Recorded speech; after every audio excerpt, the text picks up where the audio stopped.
एक मिनिट असं मी number 7839. Okay.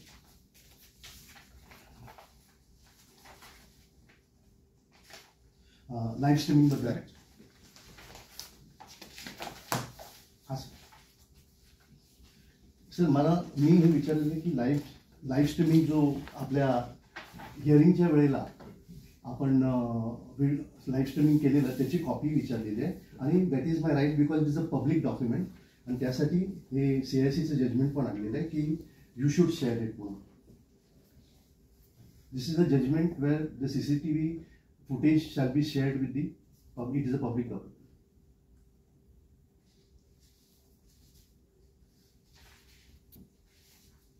ही माझी कॉपी आहे हां हां चालेल.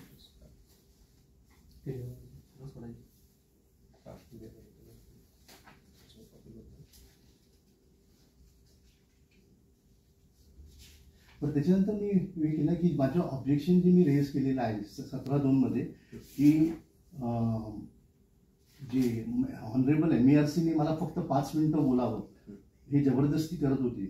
तर त्या संदर्भात मी त्यांना समजून दिल्यानंतर त्यांनी त्याच्यामध्ये काय कायद्यात किंवा त्यांच्या प्रोसिजर्समध्ये काय बदली केली आहे का हे मी विचारतो.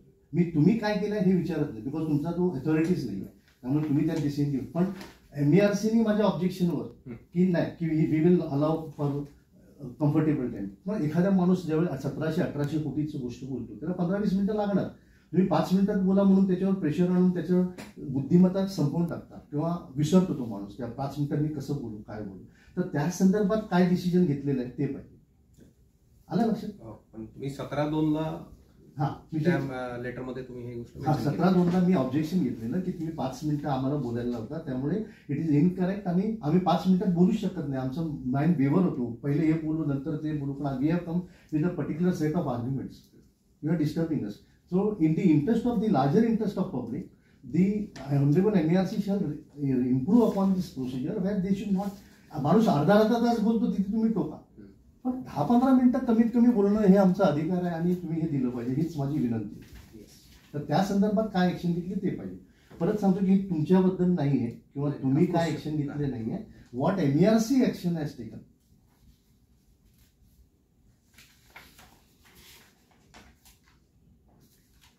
आम्ही फर्स्ट अपील मध्ये आहोत MERCच्या विरुद्ध. MERCच्या विरुद्ध फर्स्ट अपील मध्ये आहोत आणि पहिलं अपील बद्दल माझं म्हणणं ऐकलेलं आहे आणि हे हॅज कॉपरेटेड विथ.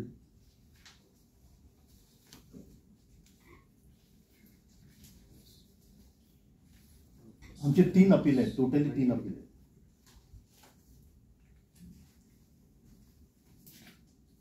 नोट करून घेतला.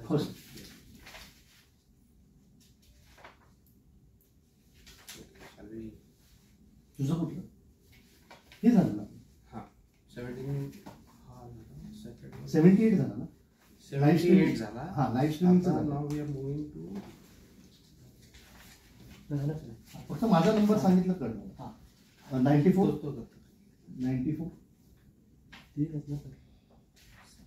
नाही पाठी आहे नंबर पाठी आहे. हां इथे खाली इथे 80 to 77.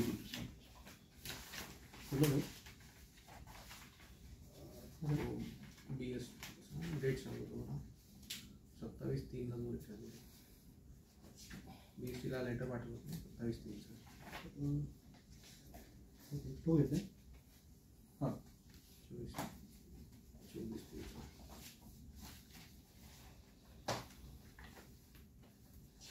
सर पहिल्या प्रथम आपण मी definition and purpose of billing charges हे विचारलेलं आहे. सो मी तुम्हाला जजमेंट दिलेलं आहे गेल्या माझ्या 97 पेजच्या ह्याच्यामध्ये की just because it is on website you cannot deny me. You have to give me the hard copy. हां ते क्लिअर झालं आपल्याला. आणि दुसरी गोष्ट आहे की copy of studies publish before the granting of permission for billing charges. तर तुम्ही म्हटलंय it is a college it has followed due process. So there is it has followed due process then we want the copies of what due process has followed. बरोबर. You are not taking a decision. Yes. Whatever due process has been followed by MERC, that we are entitled to have as per 4(1)(b), 4 and 5, right? तसंच electricity relied upon to levy ह्या सर्व तुम्ही comments दिलेला आहे. त्यामुळे what are the affidavits BST has furnished? Because in our opinion wheeling charges cannot be taken. It is only in Maharashtra where wheeling charges has been taken. So we want an affidavit submitted by BST because I want to have a criminal prosecution against them for making a misleading statement before the honorable forum. So the affidavit filed by the BST to MERC stating that wheeling charges from the consumers are entitled under law.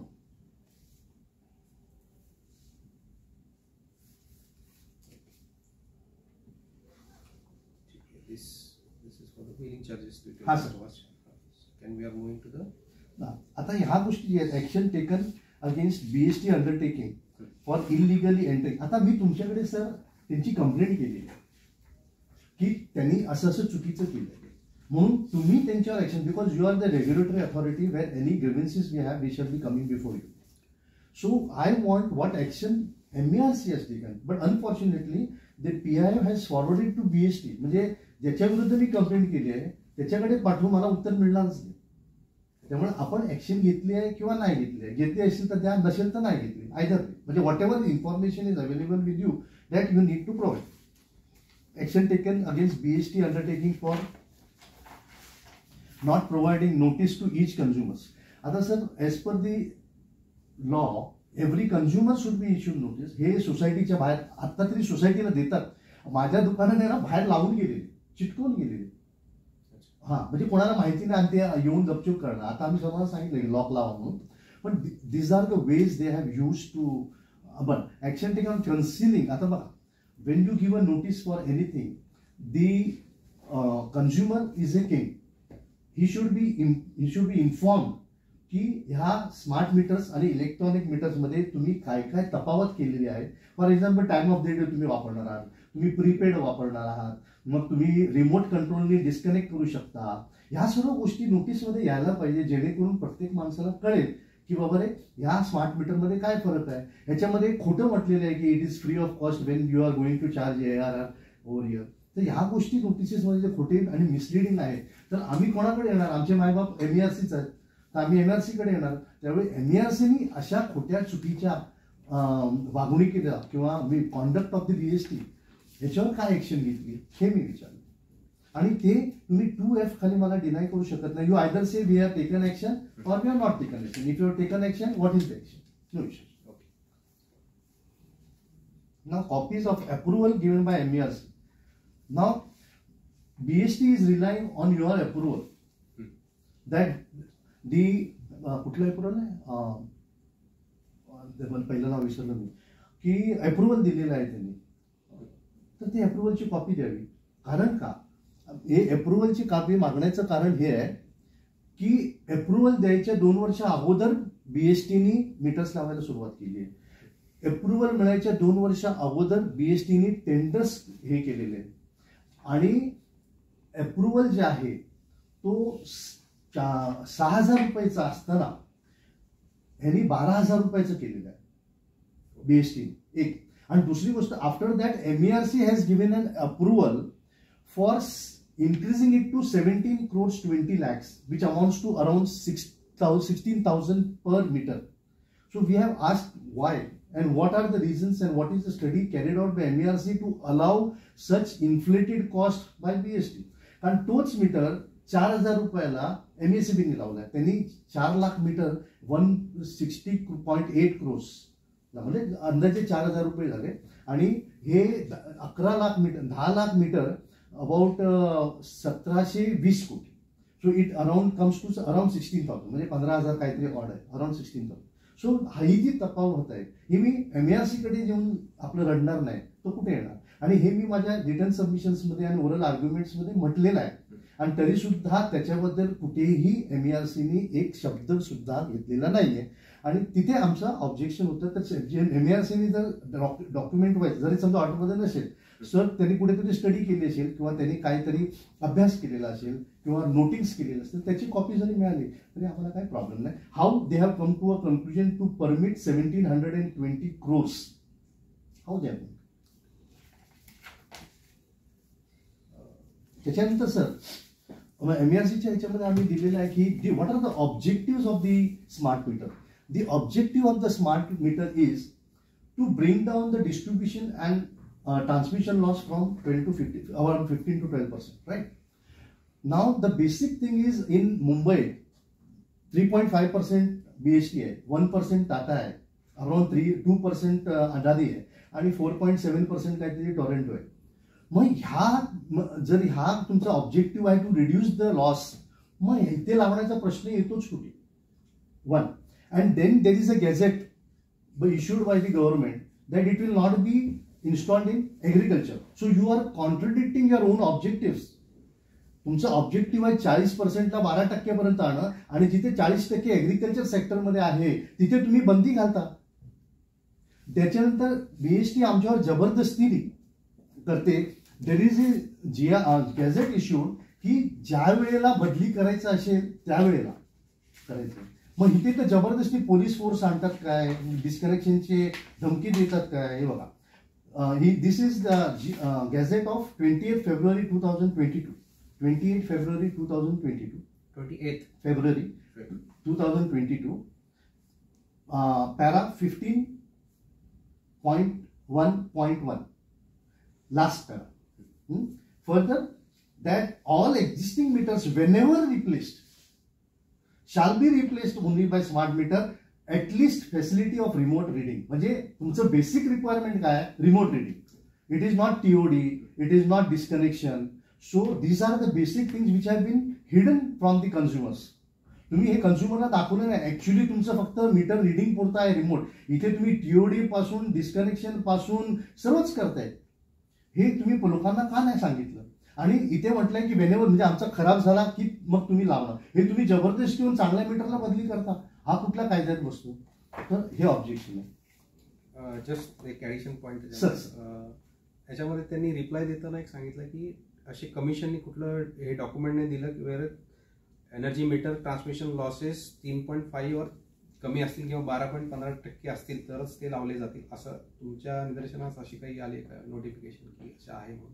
Sorry 3.5च्या पेक्षा जास्त 12 ते 15%च losses असतील तिथं smart meter लावले जातील. नाही, 40% साठी बघा what is the objective. There are certain things की प्रत्येक गोष्ट कायद्यात लिहून येऊ शकत नाही. आपण इन्फरन्स घ्यायला लागतो, बरोबर आहे. जर तुमचं इन्फरन्स आहे की फ्रॉम 40%चा लॉस जो आहे तो कमी करून आपल्याला 12% पर्यंत आणायचं आहे, तर definitely the smart meter cannot be applied where 1% loss is there, where 3.5% loss is there. There need not be any express opinion shown by the government. What is the purpose? Purpose is 40 to 12 idles. जर माझा पहिलेच 3.5% तुमच्या 12% पेक्षाही 25% माझा जर कमी आहे तर माझ्याकडे लावायचा प्रश्न कुठे येतो. आणि उलट दुसरं आणखी, तुम्ही जे 40% ऍग्रिकल्चर आहे तिथे तुम्ही हे देताय, गॅझेट देताय की तिथे लावायचं नाही.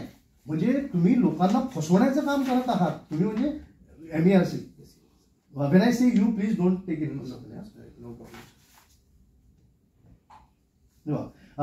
नवी दिल्ली 23 मे 2022 चं गॅझेट आहे. 23 मे. हाँ,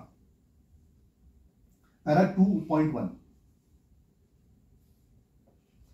संचार नेटवर्क युक्त क्षेत्रों के सभी उपभोक्ताओं को, कृषि उपभोक्ताओं को छोड़कर. अरे मग तुमचं पर्पज काय? लोकांना मूर्खच करायचं. तुम्ही बोलताय, करताय.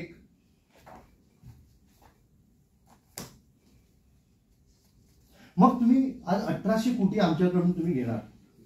मग 1800 कोटी आमच्याकडून घेतल्यानंतर कंझ्युमरचा फायदा काय? तर काहीच नाही कंझ्युमरचा फायदा. तुम्ही म्हणता की ते बघता येईल आणि वागता येईल. आम्हाला काय, कुठला माणूस किती वेळा घड्याळ बघतो, किती वेळा तो मीटर बघणार जाऊन, आणि त्याच्यासाठी तुम्ही 1800 कोटी आमच्याकडून घेणार?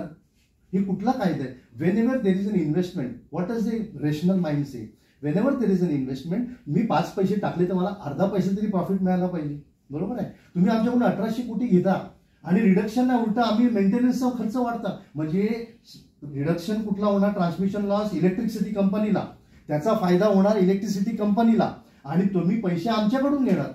हा कॉन्ट्रास्ट का? तुम्ही आमच्याकडून जर घेतले तर घ्या, मग तुम्ही आमचे 2 रुपये पर युनिट कमी करा. 60% तुम्ही जर 12%वर आल्या म्हणजे 66% तुमचा लॉस कमी झाला. तर 66%चा loss you should transfer to the consumers. That you are not doing. On the contrary, you are charging me for the maintenance and cost of the meter by falsely stating in the notice that it is free of cost. म्हणजे दोन्ही बाजूनी खोटं बोलणं.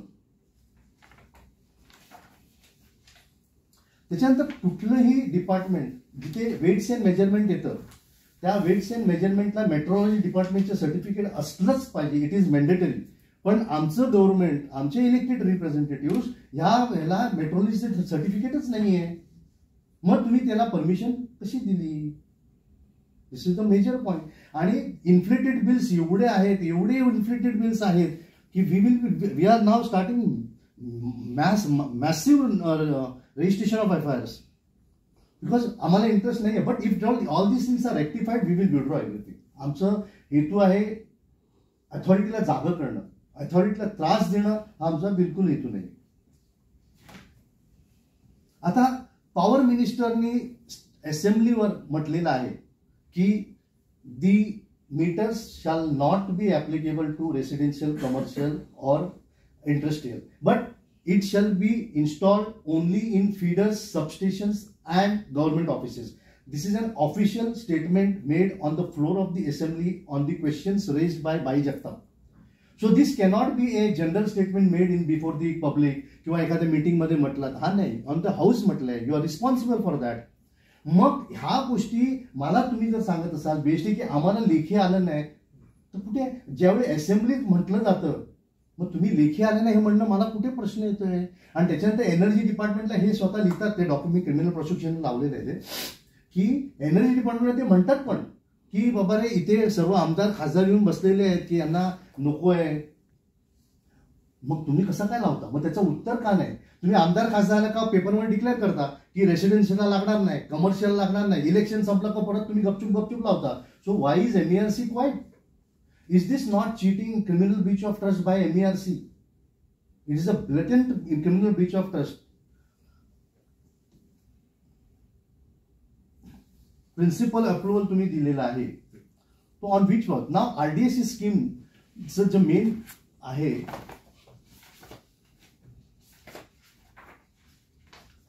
which is objective eligible at chapter 2 it says that reduce the ATC losses to pan-India levels of 12 to 15%.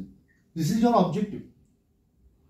And who are eligible entries of Part A, all state-owned distribution companies and state UT power departments, excluding private sector. It is clearly mentioned, excluding private sector companies will not be eligible for financial assistance. Now, how come BST, Tata, Torrent or Adani come within this RDSS scheme? So a false representation is made by your office as well as BST, Adani, everyone, when you are not entitled for that. How can you come? And coming to BST, BST is nowhere, it is not even a local authority. BST falsely claims that it is a local authority. Let them file an affidavit. I will prosecute them under 193, 199 for making a false affidavit because they do not have the power. They are just an undertaking for electricity and transport. They do not have right to collect taxes. They do not have right to plan the city. They have no power. So how can a false statement be made that we are a local authority? They लिहून घ्या sir local authority बद्दल.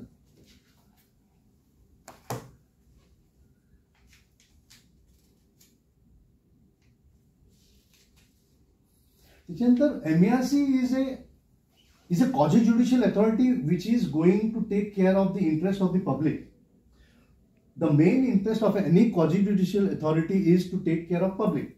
Now what MERC has done to verify all these incorrect practices, and especially when I have given it in writing, when I have argued before the MERC, it has not been even mentioned properly and no clarification is given, and that is what I want. I want the clarification given by MERC or the study carried out by MERC, which may be in their records, to come to a conclusion, to allow BST to implement the RDSS scheme for smart meters by issuing false notices without giving notices to the individual consumers with meter numbers and without informing them that the time of the day will be given, that the prepaid will be done, that disconnection will be remote, all these primary mandatory important information was concealed and it was being implemented.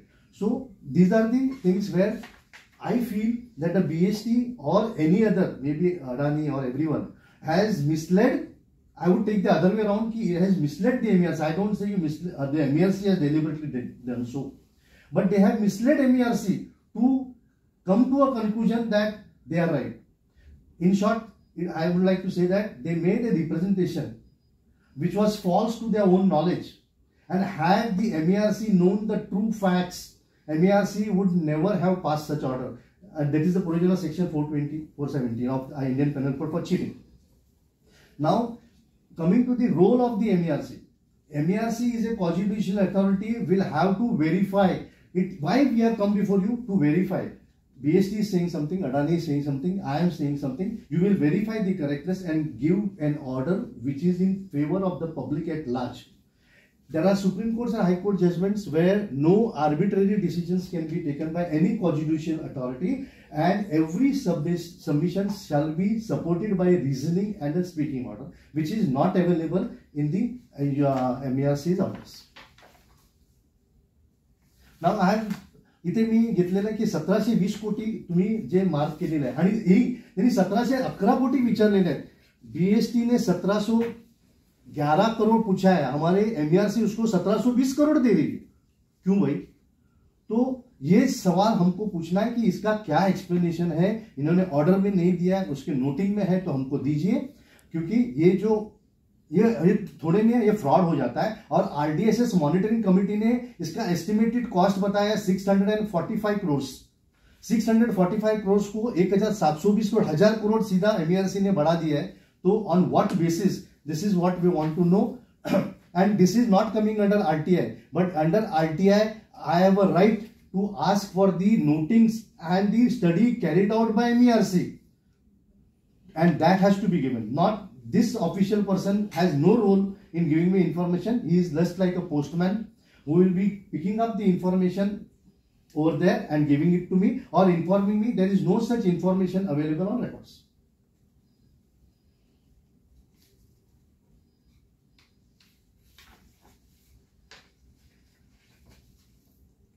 I think I have covered almost everything.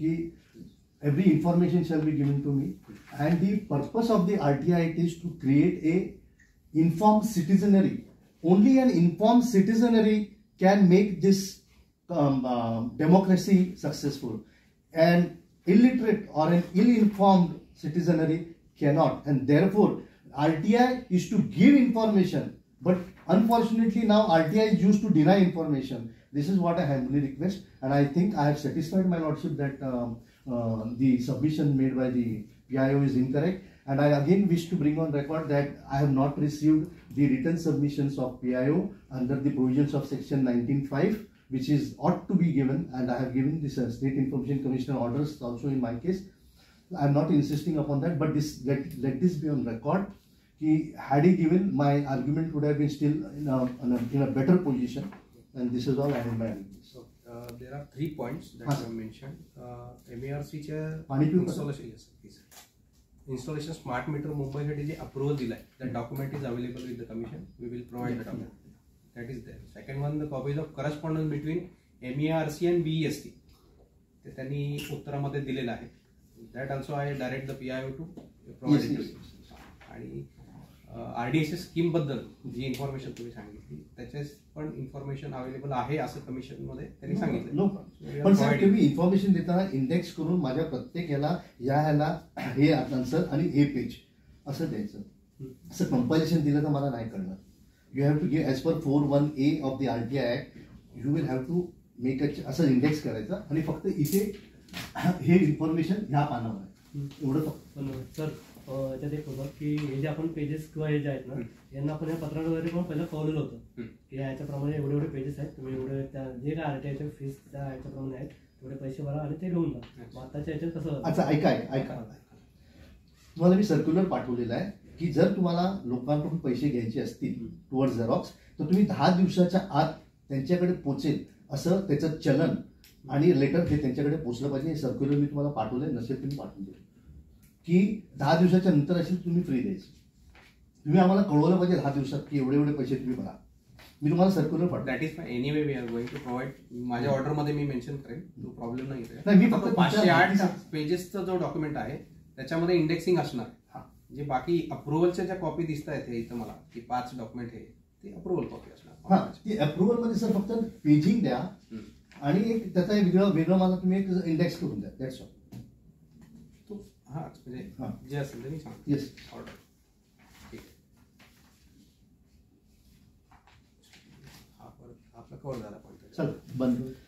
The hearing is very nicely conducted. I thank you sir. Thank you PI साहेब. फार फार आभारी आहे तुमचा. जय हिंद.